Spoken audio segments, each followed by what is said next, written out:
Hi dudes, I hope you are enjoying your college life. You also went to Dosa Plaza for tasting sandwich, I think. If not, then I am going to give you standard sandwich today. But this will be for sure more tastier than that. I am promising you. Okay. So without wasting any time, I am directly going to the concept. Today we are going to discuss sandwich theorem or this theorem is also called as squeeze theorem. Squeeze means we will squeeze. Means have you seen sandwich na? There will be three layers like this. This is sandwich. Yes, in sandwich there are three layers. But as we already studied sequence and series, try to see the whole world by making sequence as the frame of reference. We already studied in physics, I think. So, from the frame of reference of sequence, I am assuming these three layers are three sequence. Is AN, BN and CN. Where AN is less than equal to BN is less than equal to CN. See here, that's why I wrote AN in down. This is not like a mandatory you have to write. You can assume like AN is greater than equal to BN greater than equal to CN also. But this is by convection. What can we do? And again, let or assume if both the upper and lower sequence are converging to X, then my middle sequence will converge to also X.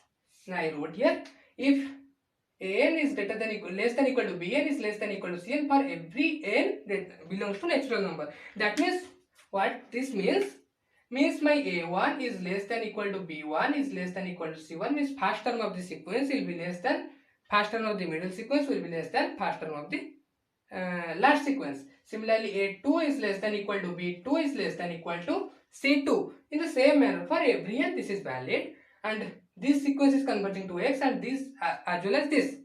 Then my middle sequence will also converge to X. Let's prove this. See here, my sequence is converging to X, my first sequence. That means can I write mod of An minus X is less than epsilon? Of course, it is not for every n. For some n greater than equal to m1. Why I am writing m1? Because there are three sequence actually. But these two are given. For this I am writing m1. For this I will write m2.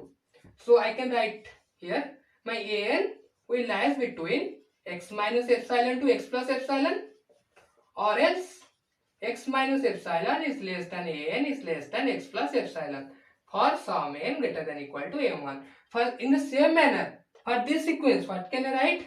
X minus epsilon is less than Cn is less than x plus epsilon for some n greater than equal to m2. You see here, for greater than equal to m1, this is my m1, this is my m2. Let's suppose I don't know which is greater. I assume let m2 is greater. So my first sequence is converging this onwards. My second sequence is converging this onwards. So whichever is common between them, this part na? What is the common part? This part. Means whichever is maximum, you have to take that m. So let m is the maximum of m1 and m2. So see here, I know this is given an is less than equal to bn is less than equal to cn.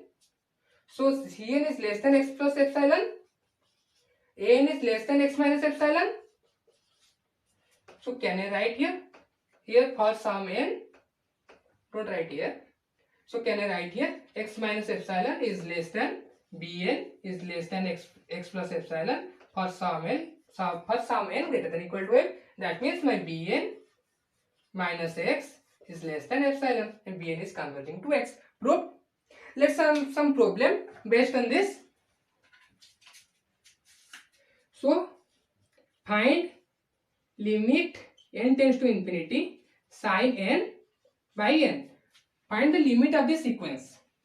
Okay. So we know the graph of sine function, how it will look like.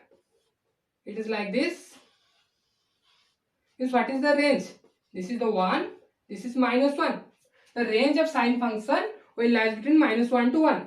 Means minus 1 less than equal to sin n less than equal to 1.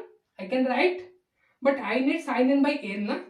So I am dividing, means I am dividing by n. See here, any intelligent student of this class can say this will be equal to 0. Put just n equal to infinity, it will not minus 0 because there was no minus 0 plus 0 na. So what will this sequence? Limit n tends to infinity 1 by n. It will also put infinity, 1 by infinity will be 0. See, compare with this. An is less than equal to bn is less than equal to cn.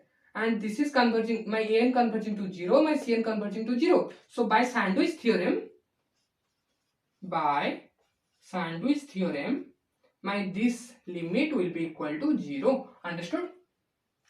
Let's solve another problem. Just quickly. Find the limit of the sequence, limit n tends to infinity, n to the power 1 by n. We have to find this limit, or it is given, prove that it is equal to 1, or you can find any question can be possible. So see here, what is my n here? N is any natural number. That means my n is greater than equal to 1. If you take any power, means n power 1 by n, it may be 1 power 1 by 1 means 1 power 1, or 2 power 1 by 2, or 3 power 1 by 3, whatever you will take, you will always get greater than 1, greater than equal to 1. You will get 1 only if and only if n is 1. So can I write my n power 1 by n is something which is greater than 1, is some positive number. Let's say assuming hn is greater than equal to 0. I can write na. I can write this. So can I write, if I took power n both side, my n will be 1 plus hn power n. So see, this is my binomial expression. Yesterday I told about this. So how will you do? nc0 plus nc1 hn plus nc2 hn square up to ncn hn power n. nc0 is 1. This is n, hn. This will be n into n minus 1 by 2 factorial hn square. This will be hn power n. If you don't remember the combination formula, I will do ncr equal to n factorial by r factorial into n minus r factorial. Just try to remember this. You already studied in the intermediate.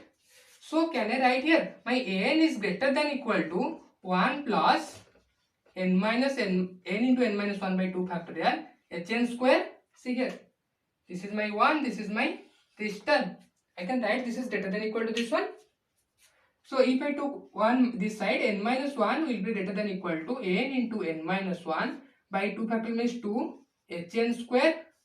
So my n minus 1 get cancelled. So what will happen? 2 by n is greater than equal to hn square. If I took both side root over, then I will get square root of 2 by n greater than equal to hn. I know this is greater than equal to 0. Here my hn is greater than equal to 0. And compare with this sequence, n is less than equal to bn, less than equal to cn. This is my n, this is my bn, this is my cn. What is limit of the sequence? n will converge to 0. What is the limit of the sequence cn? Put infinity in place of n, you will get 0. So both are converging to 0. That means my middle sequence bn will converge to what?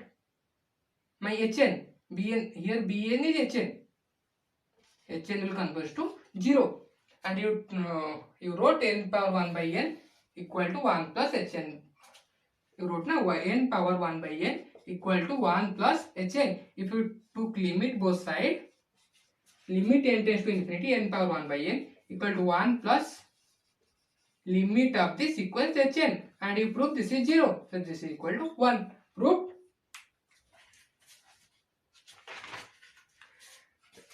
Let's study two lovable theorem in this sequence chapter, which will be very useful for solving all the limits problem.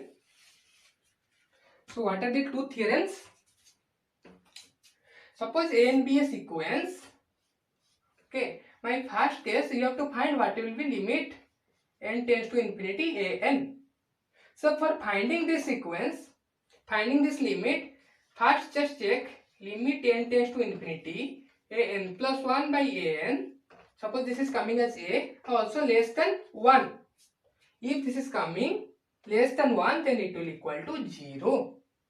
Another theorem, if you have to find limit n tends to infinity an power 1 by n, then just do it equal to limit n tends to infinity an plus 1 by an.